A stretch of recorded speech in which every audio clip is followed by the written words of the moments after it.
just every little activity is so engaging for them that it allows them opportunities that go beyond the class, whether it be looking at the ingredients and paying attention to that at their next snack, and learning about how the different ingredients affect us, how it started from the farm and ends up at their table, and all of these really great life opportunities and learning opportunities.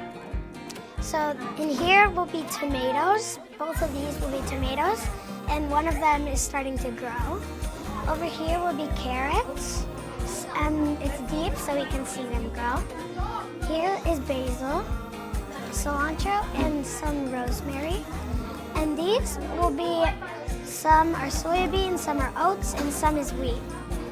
I think it's important so that they can get the opportunities to actually see what they are learning, to make it come to life, and also to have the opportunities to take it with them over the summer, to continue their learning, to take it home, and to share what they have learned throughout so that it becomes part of their daily life as well.